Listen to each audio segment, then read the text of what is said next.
Nuevo episodio de Historia por Historiadores. Hoy estamos con Juan Bubelo, a quien ya mismo le doy el pie para que se presente. Buenas tardes, yo soy Juan Bubelo, docente en la Universidad de Buenos Aires en la Facultad de Filosofía y Letras desde hace más de 2 décadas. Soy investigador en el Instituto de Historia Antigua, Medieval y Moderna de también la Universidad de Buenos Aires y básicamente me dedico dentro de lo que es la carrera de historia al periodo de historia moderna, y dentro de la historia moderna me especializo en la historia cultural del esoterismo entre los siglos XV y XVII. Espectacular. Bueno, antes de preguntar de qué vamos a hablar hoy, estamos grabando en un bar, así que si se escucha un platito o una canción de Maná de fondo, no se asusten, es esto, no es nada del esoterismo del que vamos a hablar hoy. Bueno, y ahí del pie, ¿de qué vamos a hablar hoy? Vamos a hablar de un conjunto de corrientes culturales que básicamente los historiadores definimos como esoterismo, que nos permiten comprender una serie de fenómenos en nuestra tradición, en la tradición occidental, y que de alguna manera se distinguen en principio teóricamente de la religión y de la ciencia, y que tienen una serie de características específicas. Cuando uno, digamos, profundiza en la fuente, se encuentra diferencias. No es lo mismo el esoterismo del siglo XVI que el del siglo XVII, no es lo mismo el del XVII que el del XVIII, pero en principio tienen una serie de características comunes. Perfecto, voy a empezar por la pregunta básica. ¿Qué es el esoterismo? El esoterismo puede ser pensado como una forma de representarse al hombre, a la naturaleza y al cosmos, que básicamente propone que todo lo que existe está interrelacionado, digamos que de una manera invisible, pero que el esoterista, por medio de un conocimiento, una gnosis, puede develar esas redes de conexión. Y desde ahí entonces se pretenden una serie de prácticas para justamente acceder a ese conocimiento que el resto de los seres mortales no tienen acceso. En el siglo XV, en el siglo XVI, en Europa occidental se escribieron muchísimos libros vinculados a esto que nosotros en el siglo XXI llamamos esoterismo. Básicamente hay como 4 grandes áreas que lo constituyen: los alquimistas, los astrólogos, los magos y los cabalistas cristianos. Esas serían como las 4 grandes áreas. Me encantó, ya no sé por dónde empezar a preguntar, pero bueno, describir un poquito las 4 grandes áreas que... Bueno, podríamos hablar en principio de los alquimistas. Los alquimistas, básicamente lo que decían, lo que pensaban ellos, era que se podía acceder a este conocimiento de las redes que vinculaban las diferentes partes del universo para obtener resultados sobre la naturaleza. Y en ese, digamos, en ese camino se ponían a manipular básicamente los metales, tratando de, ellos decían, conseguir que un metal se transforme finalmente en oro. Esto que para nosotros, por supuesto, desde el siglo XXI sabemos que no es posible, excepto en algunos laboratorios muy caros que han conseguido esto a un nivel muy costoso. Pero que no son alquimistas. Y que no son alquimistas, son los científicos modernos. Sí. Generaba muchísima atracción por parte de los poderes políticos de la época. Estaban muy interesados los señores, los reyes, en financiar a estos alquimistas, porque con eso podían obtener el oro para, por ejemplo, pagar sus aventuras militares. Claro, entonces en vez de verlos como unos locos o desquiciados, se los veía como una oportunidad de conseguir oro. Exactamente. ¿Y se vendían de alguna manera y tenían alguna credibilidad ahí? ¿Cómo conseguían esa credibilidad? Tenían una fama, digamos. Tenían una fama. Por supuesto que ninguno de ellos nunca obtuvo esta transmutación, pero existían una serie de mitos que circulaban en la Europa del siglo XVI, que básicamente hablaban de que un tal Nicolás Flamel había obtenido finalmente la transmutación del metal en oro, por lo tanto era multimillonario. ¿Y existía este Nicolás Flamel? Había existido, pero era un personaje, digamos, menor en el siglo anterior en Francia. Pero lo que pasa es que en el siglo XVI se había inventado toda una historia que iba mucho más allá del personaje real. Claro. Y eso le daba cierta legitimidad a la práctica alquímica. Y cuando un alquimista obtenía un financiamiento y montaba un laboratorio, vamos a dar un caso concreto: Diego de Santiago en la corte de Felipe II en España en la segunda mitad del siglo XVI. Felipe construye el Escorial y dentro del Palacio Real monta un laboratorio alquímico al que se lo dan a Diego de Santiago. El tema es que ninguno de ellos nunca alcanzó a transmutar el metal en oro. Entonces había como una especie de cierta decepción posterior del rey, que rápidamente le quitaba el financiamiento y en algunos casos también los mandaban a matar, sí, porque consideraban que era una especie de defraudación al tesoro público, ¿no? Es interesante porque en el sentido común, digamos, que circula más allá de la academia, se piensa generalmente que la alquimia tiene que ver básicamente y únicamente con la transmutación del metal en oro, pero en realidad los alquimistas también tenían un segundo objetivo, que era encontrando lo que ellos llamaban una piedra filosofal. Como Harry Potter. Claro, Harry Potter, Rowling escribe Harry Potter tomando aquel mito. Encontrando la piedra filosofal, ellos podían curar todas las enfermedades. Entonces había un segundo motivo por el cual muchos reyes y señores querían tener alquimistas, y era que obviamente tenían familiares enfermos o ellos mismos estaban enfermos, y qué mejor que un alquimista encuentre una piedra filosofal para curar eventualmente las enfermedades. Entonces estos alquimistas, además de ser los científicos de la época, también eran gente que iba a buscar la piedra filosofal, tenía una valentía, como se podría decir, quizás en la época, como para salir afuera y decir, bueno, voy a hacer esta transmutación al oro, pero también voy a salir y buscar la piedra filosofal. Sí, en realidad, más que buscar en el sentido de encontrar un objeto perdido, es una construcción. La piedra filosofal se encontraba en el sentido de hallar después de una serie de experimentos dentro del laboratorio. Sí, la llevé por otro lado completamente. Entonces, la piedra es el efecto que se consigue después de hacer una serie de trabajos con el laboratorio o dentro del laboratorio. Y lo interesante es que en este sentido los alquimistas también tenían mucho vínculo con la medicina de la época. Muchos médicos estaban interesados en la alquimia. Por ejemplo, Paracelso, que es una bisagra. Nosotros estamos acá a una cuadra de la Facultad de Medicina en este momento, y si uno mira el tinglado de la parte de arriba de la puerta de entrada de la Facultad de Medicina, está la imagen de Paracelso, la estatua de Paracelso. ¿Por qué los médicos reivindican a Paracelso? Porque Paracelso, siendo alquimista, pretendía curar. Y ahí otra vez se vuelve el mito de Flamel, porque decían que Flamel era multimillonario porque había encontrado la piedra filosofal, pero además no se había muerto nunca, porque cada vez que se enfermaba se curaba a sí mismo. Entonces Flamel sería como el primer individuo que en esta historia que circula entre los propios alquimistas nunca ha muerto. Y así sigue el mito, digamos, dando vueltas. Al día de hoy. Bueno, algunos dicen que lo vieron escuchando la ópera en París en el siglo XIX, porque, digamos, con la piedra filosofal se consigue. Justo lo vi en el Bondi. Es posible, sí. es posible. Ayer, a Flamel. Hay, digamos, 3 mitos que se conectan. El primero es la cantidad de oro que se puede producir. El segundo es que no te morís. Y el tercero es que te puedes hacer invisible con la piedra. Entonces Flamel puede estar o no estar visible, puede estar o no estar viviendo en tal o cual lugar el resto de su vida, todo lo que dura su vida, y además no tiene problemas de recursos. Entonces, se puede decir que Flamel le hizo la vida a J.K. Rowling. Algo así. Entre la invisibilidad, la piedra filosofal. Por supuesto que Rowling toma de ahí Claro. Rowling toma de ahí, debe haber conocido estas historias y por eso montó en su aspecto literario la historia de Harry Potter. Entonces, digamos que los alquimistas eran los más científicos de los esoteristas. Y en el siglo XVI todos creían en la verdad de la alquimia, en el sentido de la promesa que el alquimista ofrecía a su cliente, ¿no? Esto era una práctica terriblemente costosa. Había que manejar minerales, vegetales, animales, montar un laboratorio. ¿Y de dónde se conseguían todos esos minerales? Había que ir a buscarlo. En muchos casos había que ir a buscarlos lejos, porque capaz que la piedra que estaban buscando para, digamos, compaginar un tipo de producto específico de la naturaleza no estaba en el lugar donde se había montado el laboratorio, había que ir a buscarla, o había que comprarla, o había que mandarla a traer de determinado lugar. O sea que era, dentro de lo que sería el esoterismo del siglo XVI, son muy pocos los alquimistas. Los conocemos bien porque son pocos, y escribieron muchos libros. Son personas terriblemente letradas, saben varios idiomas, se expresan en latín, en su propia lengua, pero además conocen otras lenguas, leen literatura anterior, la discuten,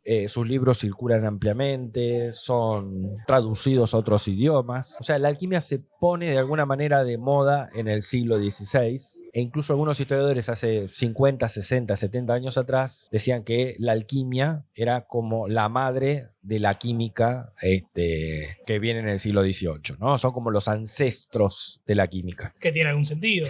Tiene algún sentido para aquella historia, digamos. Hoy ya no lo pensamos tan así porque es una mirada positivista, digamos, una mirada de, bueno, esto es supersticiones que había en el siglo XVI y la química moderna, por suerte, eliminó todo esto, ¿no es cierto? Claro. Entonces había una mirada casi peyorativa en aquellos historiadores que hablaban de la alquimia. En cambio, nosotros desde el siglo XXI, desde la historia cultural, no hablamos mal de los alquimistas en el sentido de subestimarlos o en el sentido de burlarse de los alquimistas. Al contrario, lo vemos como un movimiento cultural de esa época, Sí. por supuesto, de esa época. Y en esa época, hasta los propios reyes, emperadores o papas estaban interesados en la alquimia, así que no estamos hablando de una cosa, Claro. no era una cosa popular, una cosa sin sentido, una cosa, al contrario. Y todos solían tener a su alquimista personal, como los emperadores de los reyes. Circulaban.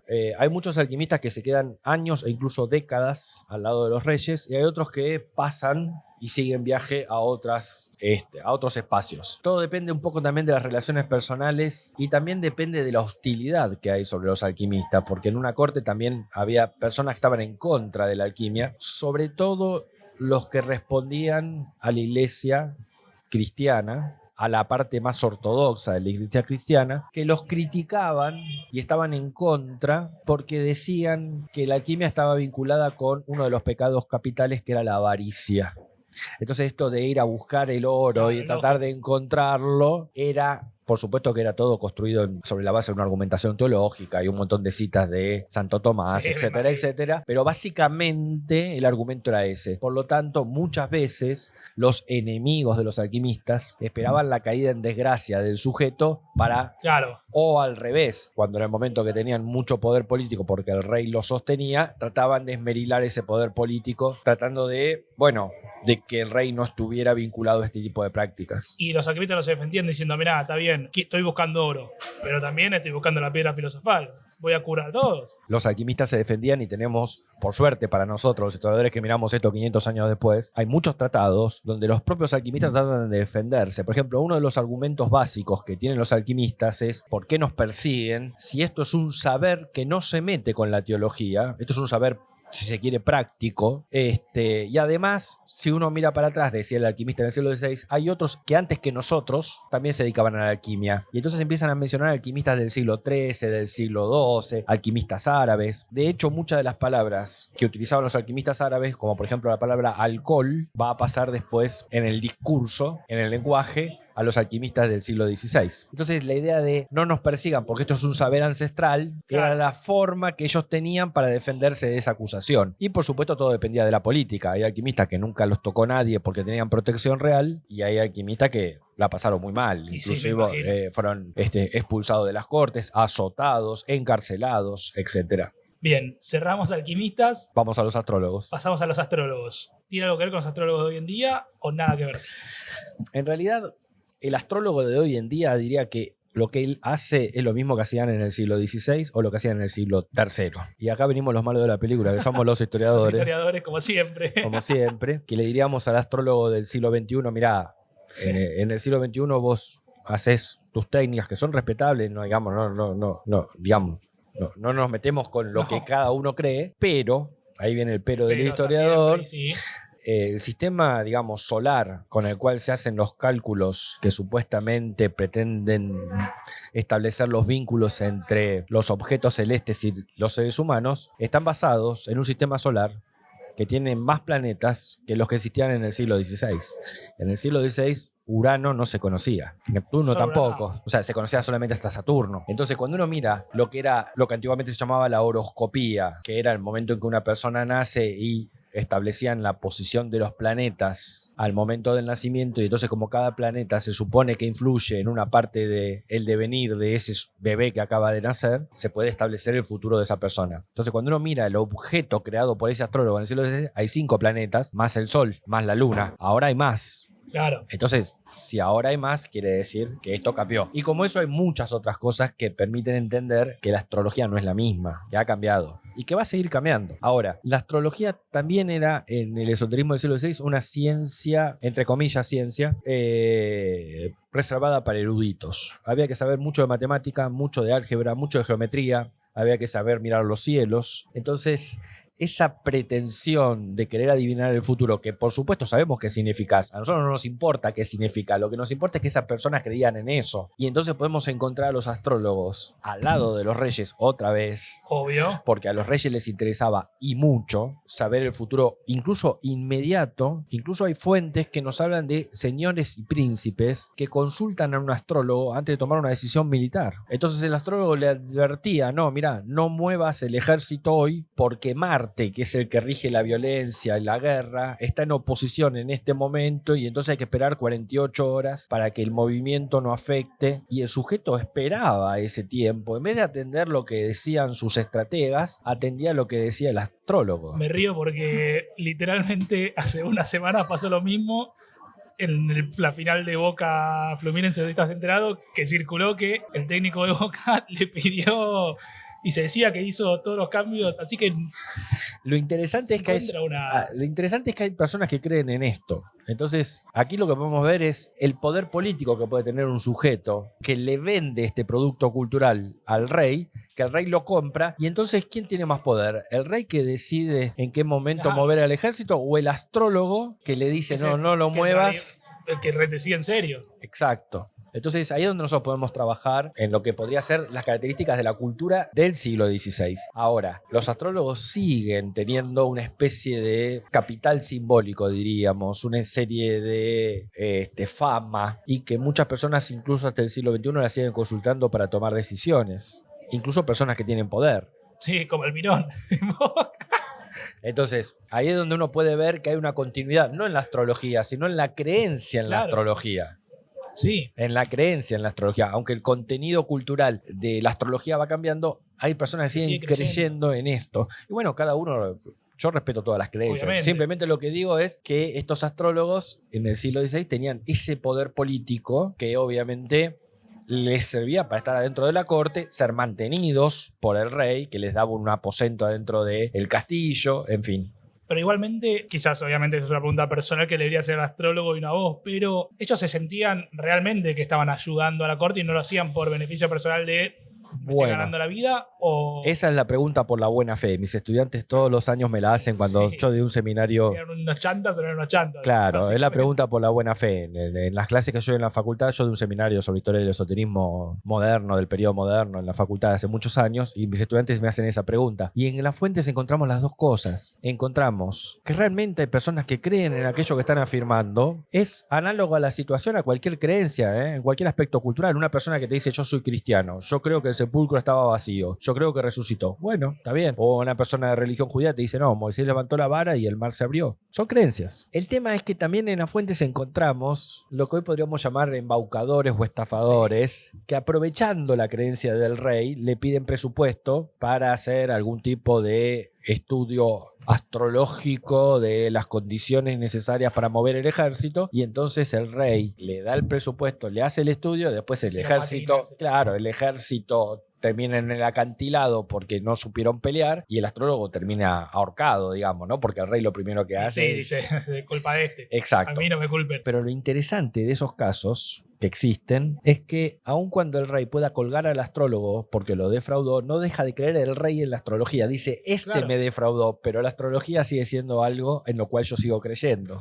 Eso es interesante. ¿Y hay alguna historia de que el ejército rival mandó a un tipo o hacerse pasar por astrólogo para sabotear la campaña del otro ejército? Eso probablemente haya sido más adelante en el tiempo. En la época en que yo trabajo, en el siglo XVI y XVII, no tenemos referencias de ese tipo, así tan maquiavélicas, digamos, claro, ¿no? Una utilización de la creencia del otro. Más bilardistas. Claro, una creencia, una estrategia, digamos. Pero sí lo que acontecía era esto que estábamos mencionando, es decir, un astrólogo que le aconseja al rey determinada estrategia, sí, anda por la izquierda, anda por la derecha, ataca hoy, ataca mañana, porque el Marte, generalmente es Marte la referencia, porque en el amor es Venus y en el Marte es en la guerra, y Venus utilizaba mucho para el tema de lo que sería la cuestión matrimonial, digamos. Había un interés muy fuerte de los príncipes y de los reyes de casar a las princesas con otro príncipe, porque eran los que legaban después los reinos. Entonces, con quién se casaba la princesa era una cuestión de estado. Bueno, ahí había todo un estudio astrológico a ver cuál era el príncipe ideal para la princesa. Bueno, ahí también la cuestión de Venus. Entonces,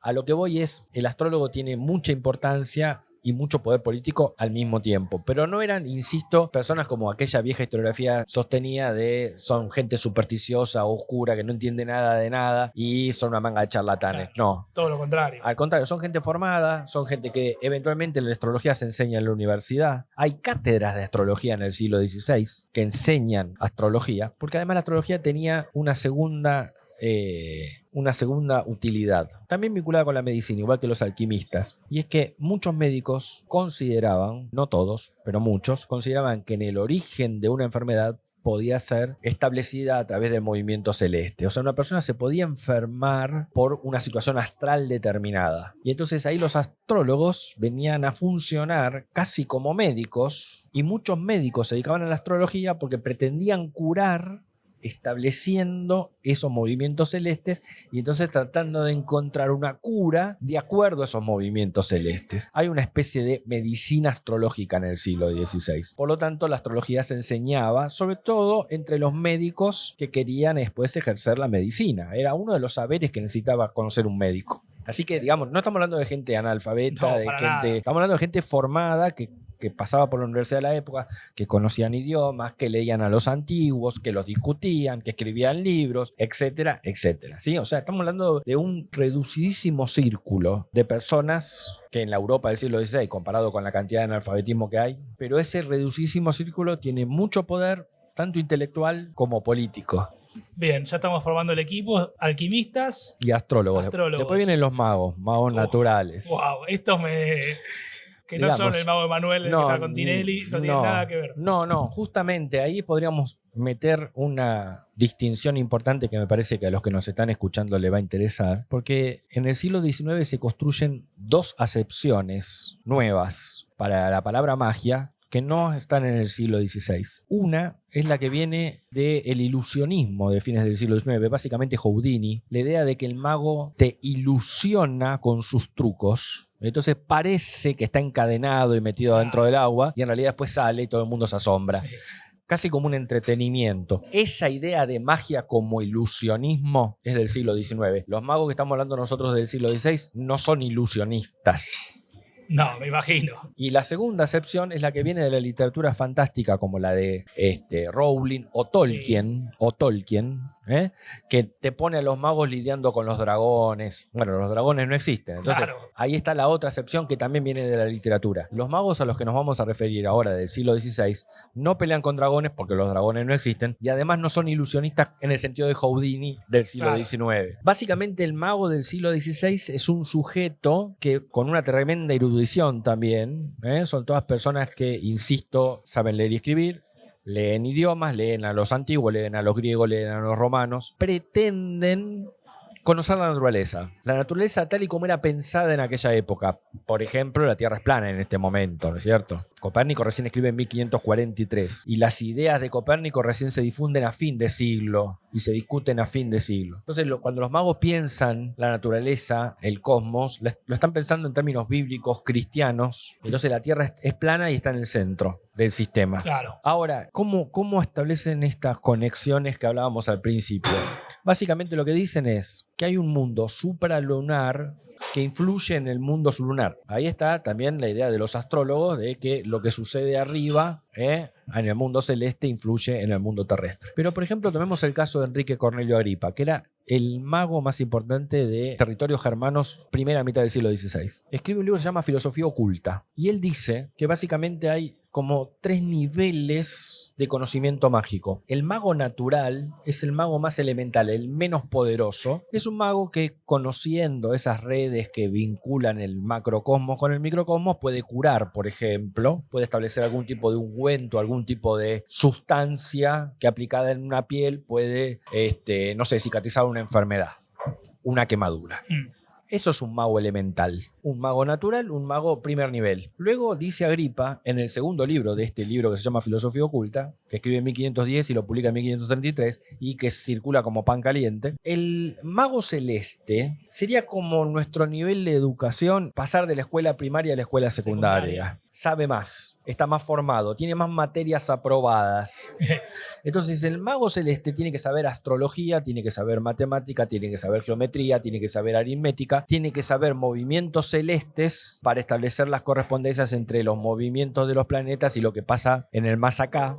El mago natural no tiene por qué saber eso. El mago celeste sí tiene que saber lo que sabe el mago natural más estos nuevos conocimientos. Es un poder más profundo ¿Y qué de busca el mago conocimiento. celeste con ese upgrade de conocimiento? Mayor poder, mayor capacidad de transformación de la naturaleza. El mago natural tiene una determinada cantidad de poder, pero hay un montón de cosas que no puede hacer. El mago celeste sí. Por ejemplo, adivinar el futuro. Claro, es una mezcla entre... Magia y astrología. Entonces, el mago celeste es más poderoso que el mago natural. Y ahora viene otro. Y ahora viene el que sería el nivel universitario, digamos, ¿no? El nivel máximo de la educación de este mago. La metáfora es mía, ¿no? La metáfora es mía, no está en Agripa eso. Pero el nivel universitario sería el mago ceremonial, así lo llama él, que es el que sabe, por ejemplo, manejar hebreo. ¿Por qué? Porque Agripa decía que Dios ha creado todo lo que existe enunciando palabras en hebreo, que es la palabra con la que Dios creó el mundo. Entonces, si el mago quiere tener el poder de Dios, ahí estamos con el nivel máximo estamos hablando de el máximo de los poderes, ¿no? Si el mago quiere crear, tiene que usar la misma práctica que usó Dios. Esto decía Agripa, por supuesto. Entonces, el mago ceremonial, además de saber sobre la naturaleza y además de saber sobre el cosmos, además de saber matemática, álgebra, aritmética, geometría, además tiene que saber hebreo. En Europa Occidental, saber hebreo en esta época, ya estamos hablando de que los que sabían latín y griego eran muy pocos. Además se añade otra lengua. El mago ceremonial, teniendo este máximo nivel de conocimiento, de gnosis y por lo tanto de poder, dice Agripa, 2 puntos. Puede caminar sobre las aguas, puede curar a los enfermos, puede resucitar a los muertos, o eventualmente puede resucitar él. ¿A quién se está refiriendo? ¿Quién resucitó a Lázaro? Ah, Jesús. Eso. O sea que Agripa no lo está afirmando, pero está sugiriendo que Jesús era un mago. Claro. Epa. Primero Agripa. Entonces, cuando Agripa dice esto, se gana la enemistad de toda la ortodoxia cristiana, porque obviamente Jesús, si caminó sobre las aguas, es porque él es el Hijo de Dios, no porque es un mago ceremonial. Ahora, de vuelta, magos ceremoniales, solo había estado Jesús. También estaba dando a entender que el único mago ceremonial que se había conseguido era Jesús. Era Jesús, pero habilita a que cualquier otra persona tenga el mismo poder que Jesús. Y desde el punto de vista de la ortodoxia, Jesús fue uno solo y ya se fue, y en todo caso él decidirá cuándo vuelve. Y Agripa lo que está diciendo acá es que todos eventualmente pueden ser como Jesús, solo se trata de conocer esta magia que es tan poderosa. Por lo tanto, a Agripa no lo querían en ninguna de las comunidades cristianas ortodoxas. Obviamente. ¿Y los magos buscaban eso? Bueno, en principio dice Agripa que eso es lo que tiene que buscar cualquier mago. Las ideas de Agripa circularon y fueron citadas por muchos magos posteriores, entre otros Giordano Bruno, que termina muerto en la hoguera en 1600. Giordano Bruno, los libros que escribe, en muchas ocasiones cita explícitamente a Agripa y a filosofía oculta. Entonces, uno podría decir que al menos durante el siglo XVI, esta idea de que a través de la gnosis, que a través de la magia ceremonial se puede adquirir tanto poder como para resucitar a los muertos, era una cosa que algunos eruditos de Europa estaban buscando. Bueno, y así le fue, ¿no? Así le fue a Giordano Bruno también. Cuando Giordano Bruno es capturado por la Inquisición en 1592, es sometido a torturas, etcétera, durante 8 años, y en 1600 termina en la hoguera. Pero en las actas que se conservan del juicio, una de las cosas que los inquisidores ponen en las actas es que Bruno había afirmado que Jesús era un mago. O sea que circulaba la idea de Agripa, pero ahora explícitamente, por lo menos en la voz de Bruno. Agripa lo había dejado como, digamos... Claro, lo escribió y lo dejó ahí, pero lo dio a entender. En cambio, Bruno lo afirma explícitamente. Otro que dijo que Jesús podía ser considerado un mago fue otro mago que se llamaba Giovanni Pico de la Mirandola, a principios del siglo XVI. Entonces, la idea de que Jesús es un mago es profundamente herética para la ortodoxia. Obviamente. Entonces, para la ortodoxia, la magia está vinculada con los demonios, la magia está vinculada con un pacto eventualmente, donde el demonio le da a aquel que le sirve al demonio poderes mágicos para hacer el mal. Afirmar que Jesús era un mago era directamente ponerse, digamos, en la mira de las fuerzas de la ortodoxia, ¿no es cierto? Y los magos también eran empleados por los reyes. Claro, muchos magos naturales. Por ejemplo, el caso de Bruno. El caso de Bruno, él está vinculado en diferentes momentos de su vida, tanto con el rey de Francia como Rodolfo II de Praga. Rodolfo II de Praga es muy interesante porque es el mecenas de los alquimistas, de los magos y los astrólogos. Es el más importante de esta época. En Praga estaba Kepler, por ejemplo, que era el que defendía a Copérnico. Y estaba Bruno, y estaban los dos en la misma corte. Bruno defendiendo las ideas mágico-naturales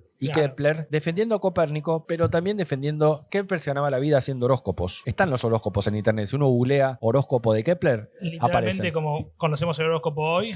No, como era en el siglo XVI. ¿Y cómo eran? Y como dije antes, no están los planetas que conocemos hoy. Entonces es diferente en cuanto a la representación del sistema solar. ¿Sí? Pero horóscopo en el sentido de... Que la idea es la misma, que la configuración planetaria es la que determina Y te escribía un parrafito. un parrafito y te decía, esta persona va a tener habilidades para la guerra. ¿Por qué? Porque cuando nació Marte está influyendo. ¿Y fue el primer horoscopista o ya venía? No, ya venía. Los horóscopos son una técnica antigua. Y era... Pero también era para todos, no era simplemente para el rey, sino que... Era para quien podía pagarlo. Era un trabajo. Sí. Entonces, a quien podía pagar el servicio de estudio astrológico, bueno, contrataba un astrólogo y tenía la respuesta astrológica que esperaba. Y entonces Rodolfo II es un mecenas importante. Por esa corte pasa Kepler, por esa corte pasa Bruno. Bruno también defiende a Copérnico. Es muy interesante la cabeza de Bruno porque Bruno lo defiende a Copérnico, pero además es el primero que casi intuitivamente, porque él no era astrólogo específicamente hablando, es el primero que dice, Copérnico tiene razón, el planeta Tierra gira alrededor del Sol, pero además hay muchos soles y el universo es infinito y está lleno de soles. O sea, nosotros recién eso lo pudimos saber astronómicamente muchos siglos después. Falta Galileo, faltan un montón de personajes. Sí. Pero además Bruno se aventura a decir que entre esos soles hay planetas y que están habitados. O sea, ¿cómo puede pensar una persona en el siglo XVI? Es asombroso en la posibilidad de lo que hoy llamaríamos vida extraterrestre, cuando todavía no está ni la tecnología. O sea, todavía faltan 15 años para que Galileo agarre el telescopio y empiece a mirar. Entonces, era una cabeza muy compleja la de Bruno. Que a nadie le gustaba nada. Por supuesto. Cuando Bruno empieza a decir que defiende a Copérnico, que Jesús es un mago. O sea, tenía todos los tildes para que lo quemen en la hoguera. A Bruno lo persiguen los luteranos, lo persiguen los calvinistas, lo persiguen los católicos, finalmente lo agarran los católicos y lo terminan matando. O sea, es un personaje filosóficamente extraordinario. ¿Y lo defendía alguien? Bueno, prácticamente no lo defiende nadie. Hay algunos muy pocos discípulos de él que son los que se encargan de cuidar los manuscritos y los libros que él había escrito, porque escribió muchísimo, por suerte para nosotros, otra vez, y se conocen los libros gracias a que los discípulos pudieron rápidamente difundir los textos de Bruno, que circularon ampliamente. Hoy en día, con buscar en internet se pueden leer los libros originales en italiano o en latín, o las traducciones. Hay muy buenas traducciones académicas al castellano, donde se puede leer claramente lo que pensaba Bruno. Es un personaje extraordinariamente erudito, seguramente estaba dentro del 0,01% de la población europea de la época. Y bueno, murió quemado en la hoguera, claro, a causa no solamente del copernicanismo, ¿no? A causa de también sus ideas religiosas. Llega un momento donde Bruno está tan peleado con todas las iglesias al mismo tiempo que hasta se duda si Bruno no estaba casi abandonando el cristianismo, digamos, ¿no? O sea, tenía controversias teológicas muy abstractas. ¿Y qué le estaba dispuesto a dar? O sea, cuando lo empiezan a interrogar, él se para de igual a igual con los teólogos a decir, no, yo no dije eso, ustedes me están tergiversando. Hay una película muy buena que está en internet que cuenta la historia de Bruno, que se hizo hace exactamente 50 años, que se llama Giordano Bruno, una película italiana, con el director que se llamaba Carlo Ponti y el actor se llamaba Gian Maria Volonté, muy famoso en aquella época, y está bien hecha la película.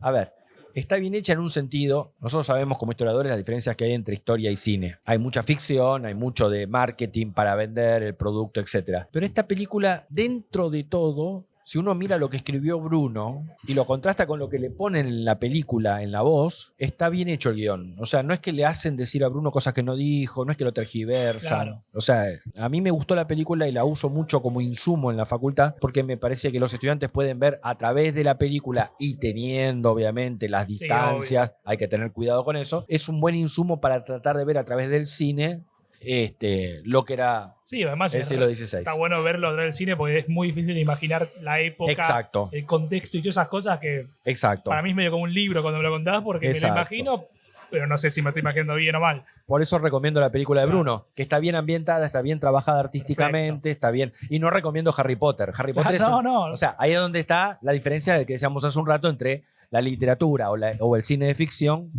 Miren Harry Potter si quieren ver ficción. Por supuesto, es otro tipo de producto.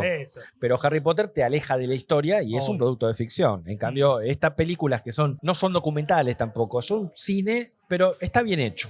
Perfecto. Bueno, tenemos astrólogos, alquimistas, magos y faltan los cabalistas cristianos. Los cabalistas cristianos, que eso yo no tengo, los otros tres medio de tener una idea.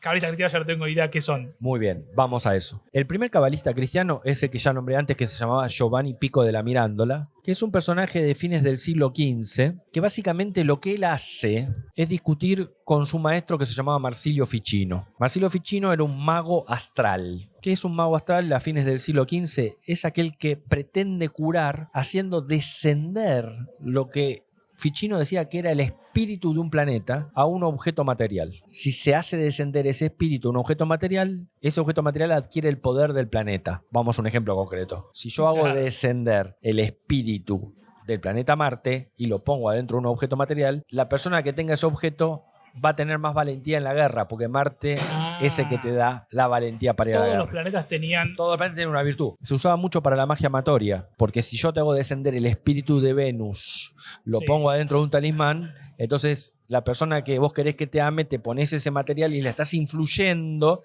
para que se acerque. Son como las famosas rocas mágicas que aparecen en las películas. Pero exactamente, pero hay tratados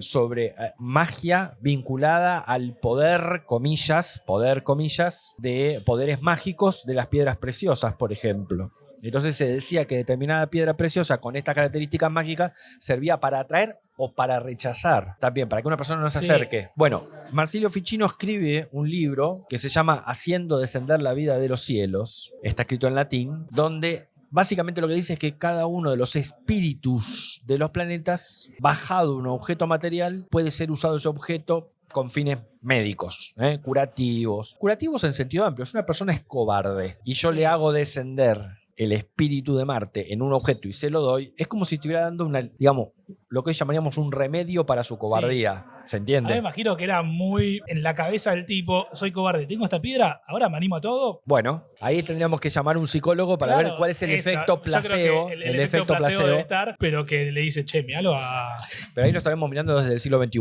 La psicología en aquella época no existe. Entonces ahí lo que hay es una creencia, volvemos al tema de la buena fe. Ficino cree en esto. Claro, pero me refiero a que es bastante comprobable. Por supuesto, uno podría creer que una persona que tiene ese objeto, a lo mejor se desempeña más, ¿cómo llamarlo?, con más valentía en la guerra que sin tener el objeto. Es un poco, salvando todas las distancias, me voy a animar a mis colegas historiadores cuando escuchen esto me van a matar, pero bueno, es un poco esas personas que en el siglo XXI se ponen una cintita roja en la muñeca pensando que la cintita roja frena la envidia o los comentarios envidiosos, ¿no es cierto? Ahí hay un objeto material al que se le atribuye un poder. Bueno, y también hay un mercado de piedras preciosas y no sé si son preciosas en realidad, pero piedras que atraen o rechazan, etc. Bueno, todo esto que sería la cultura material es lo que Ficino dice. Yo lo digo con mucho cuidado porque entre el siglo XV y el siglo XXI pasaron 600 años y hay 2 millones de cambios. Entonces simplemente digo un ejemplo del 21 para pensar el 16, ¿sí? Teniendo en cuenta las distancias. Ahora, ¿qué pasa? Escribe todo este libro y su discípulo Giovanni Pico della Mirandola lee el libro y entonces da un paso más. Le dice a Ficino, en otro libro al cual lo cita, que en realidad si uno quiere hacer descender el espíritus, la única forma de obtener ese descenso es enunciando palabras en hebreo.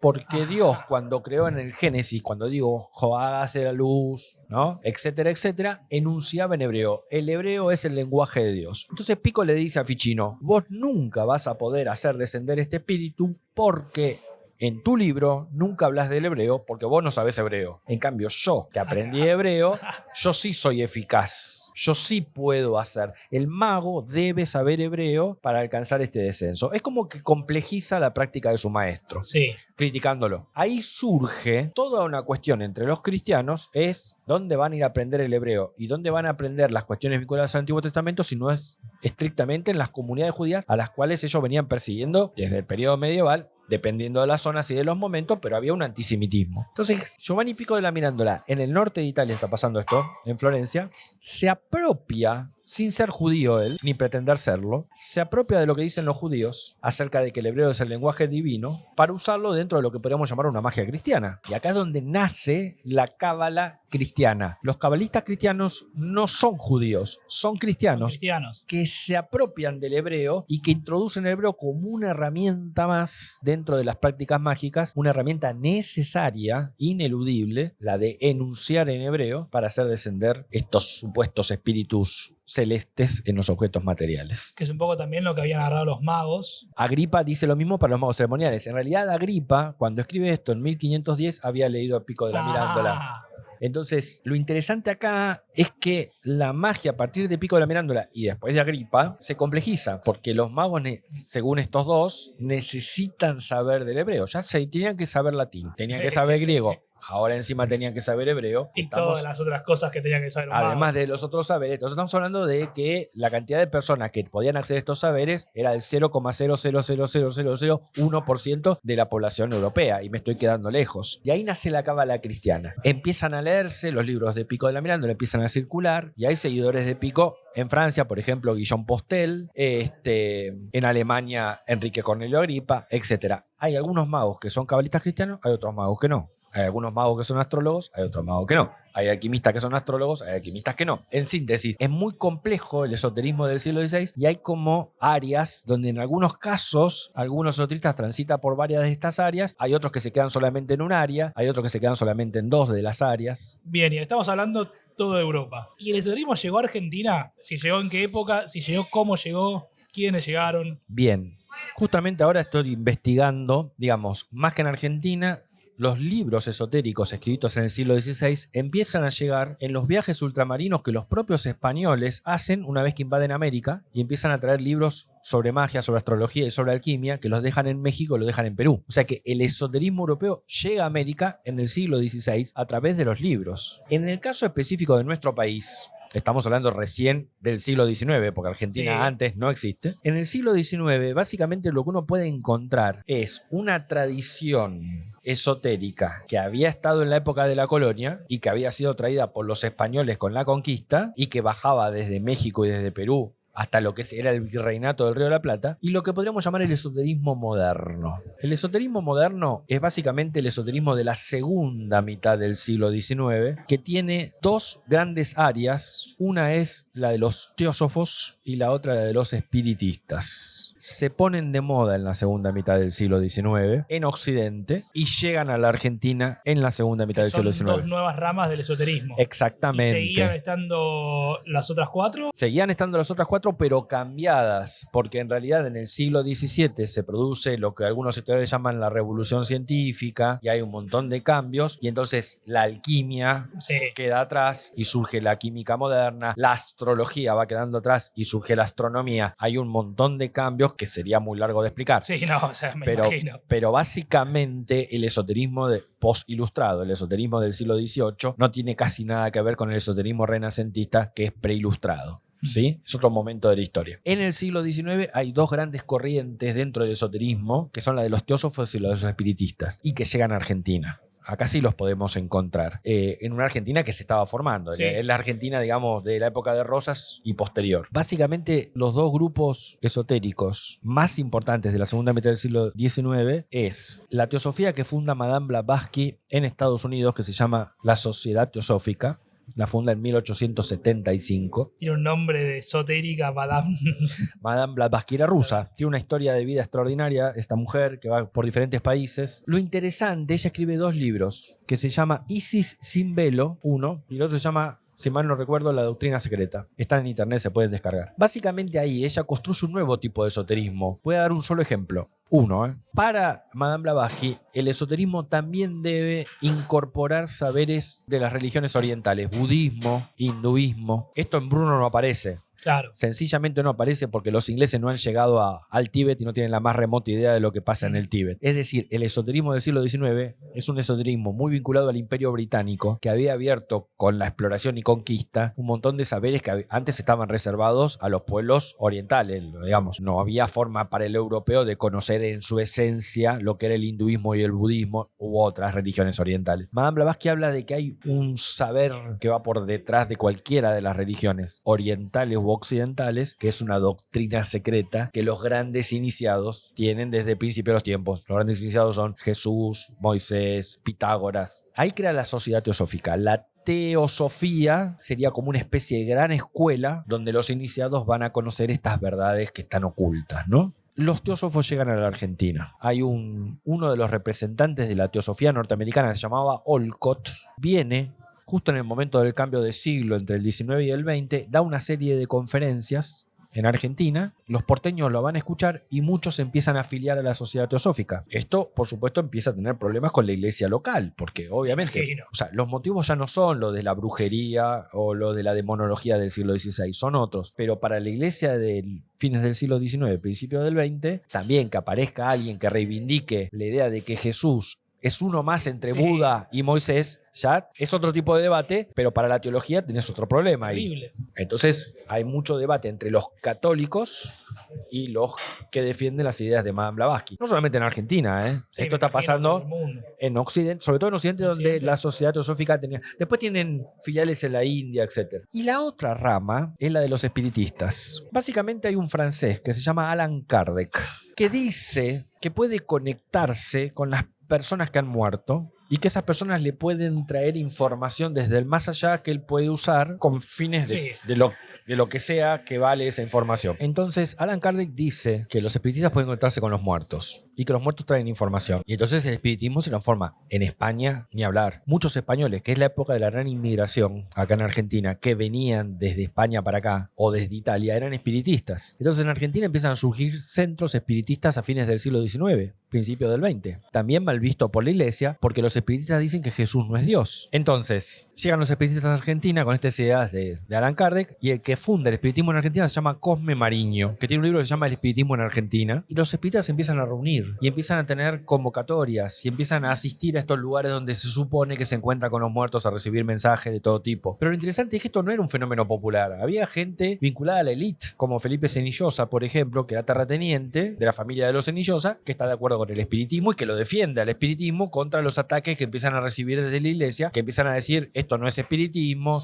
esto es contacto con el demonio, acá lo que aparece en realidad es las fuerzas del mal. Y hay todo un debate tremendo en Argentina, en América, en España, entre los católicos ortodoxos que dicen que esto es satanismo, ocultismo, demonología, etc. Y los espiritistas que dicen nosotros no tenemos nada que ver con todo eso, esto es una ciencia nueva, Claro. tratan de cientificarla. Por supuesto que sabemos que no era ninguna ciencia, pero digo, ellos dicen para defenderse que era una ciencia. Y el espiritismo siguió. Hay toda una etapa, digamos, hoy en día están los centros espiritistas, están los centros teósofos en Argentina y son comunidades de creyentes, igual que uno puede encontrar católicos o musulmanes. Y Digamos. siguen con las mismas prácticas y creencias que en En la parte época. fueron cambiando, porque, digamos, en aquella época están en un clima más bien positivista. La idea, por ejemplo, la sociedad teosófica de aquella época estaban más vinculadas con la idea de la evolución racial, toda esta cuestión de que la evolución espiritual también llevaba a la evolución racial y que habían habido muchas humanidades, muchas historias de humanidades que se habían sucedido con el tiempo. Hay una beta dentro de la teosofía, no digo todos los teósofos, digo una beta que en el siglo XX va a empalmar con Hitler y va a empalmar con el antisemitismo en Alemania, que lo van a apoyar. La idea de la depuración racial, de depuración espiritual, depuración racial. Esa es una beta que se abre. Hoy en día no tienen estas ideas, obviamente. Sí, obvio. Pasaron 100 años.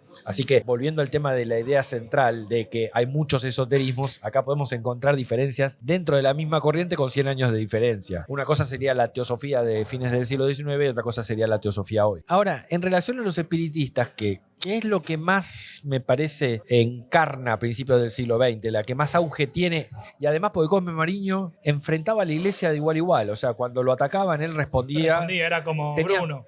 Mismo estilo. Sí, con menos erudición. Obviamente con menos erudición, pero mismo estilo de... El mismo estilo, confrontativo. Tenía una prensa propia y entonces había editoriales donde los espiritistas en cada... Además, si me decís que la élite estaba metida ahí... No todos, No todos, una me parte. imagino. Bueno, pero si era algo Sí. quizás un poco elitista, Sí, tenían financiamiento, etcétera. Entonces, Cosme Mariño era como que enfrentaba de igual a igual, no se achicaba, digamos, y por suerte para nosotros, otra vez, los historiadores del siglo XXI, que podemos leer los diarios de la época y podemos ver estas diatribas que había a favor y en contra del espiritismo. Eso a mí me interesa muchísimo, por supuesto. Sí. Es otro capítulo más de la historia del esoterismo, en este caso, de nuestro país, digamos. Ahora, me parece que el personaje que quizás haya que vincular dentro de lo que sería el espiritismo, el más famoso de todos, tal vez, es uno que en la década del 60 es un ignoto personaje que se dedicaba a la astrología. A mediados de la década del 60 empalma directamente, porque él era policía, empalma directamente con el círculo íntimo de Perón, un Perón que ya había sido expulsado del gobierno y que estaba en España. Por lo que sabemos, el contacto que tiene, me estoy refiriendo a José López Rega, con la astrología y el espiritismo, lo llevan a Perón porque el padre de crianza de Isabel también estaba vinculado a este tipo de creencias. Entonces ahí es donde podría haber estado el contacto entre Perón, cuyo el padre adoptivo de su esposa, de Isabel Martínez de Perón, Sí. estaba también vinculado. Podría haber sido el contacto, el vínculo. La cuestión es que López Rega, como sabemos, se mete adentro del círculo íntimo de Perón y cuando Perón vuelve, él asume el poder en uno de los ministerios más importantes, incluso funda la AAA, ya sabemos toda esa parte de la historia nefasta del país. La cuestión es que López Rega utiliza ese poder esotérico, entre otras cosas, para hacerle creer a Isabel que le puede transmitir, por medio de rituales, el poder carismático que tenía Eva, que era la que en su oratoria juntaba multitudes, Sí. y como Isabel obviamente esa oratoria no la tenía, ni tenía esa capacidad, la hacía acostar a Isabel arriba del cajón de Eva, No. y entonces López Rega le hacía creer, o a lo mejor él creía, Claro. o Isabel le creía, en fin, no nos podemos meter con la buena fe, Supongo digamos. que Isabel le creía, porque si no, no me No acuerdo subiese arriba un cajón ni en pedo. Ahí está, pero bueno, suponiendo que le creía y que López Rega creía en esto, la idea era que le iba a transmitir el poder que tenía Eva en el marco de la oratoria y del ejercicio de la política para que Isabel pudiera hacer discursos y tuviese, digamos, una personalidad más efusiva como la que tenía Eva y menos apagada como la que tenía Isabel. Entonces, acá es donde aparece un astrólogo / espiritista. Antes hablábamos de los astrólogos del siglo XVI que estaban Sí, al lado de los reyes. A los reyes. Bueno, acá tenemos Bueno, un acá astrólogo tenemos uno, al sí. lado de Perón. Incluso López Rega escribe un libro que se llama Astrología Esotérica, que se puede ver en internet, de la década del 60, donde él habla en términos astrológicos y dice en términos astrológicos mucho de lo que estábamos mencionando antes, que los planetas influyen en los seres humanos y entonces que Argentina está destinada astrológicamente a ser una potencia mundial. En fin, el libro es un bodoque casi del tamaño de un ladrillo de los que usan para la construcción, lleno de diatribas de este tipo. Pero lo que podemos estar seguros es de que él creía en estas cosas, porque lo escribió Claro. antes de llegar al poder. La pregunta del millón que nadie puede responder es si Perón creía o no creía en estas cosas. Como mínimo permitía que su esposa fuera puesta arriba del cajón de su Sí. esposa anterior, como mínimo. Como mínimo, que no es tan mínimo que digamos. Ahora, no podemos saber si Perón creía o no creía en Y no estas hay cosas. ninguna vinculación con Perón en toma de decisiones ni nada de eso, sino simplemente que la que lo usaba era Isabel en ese...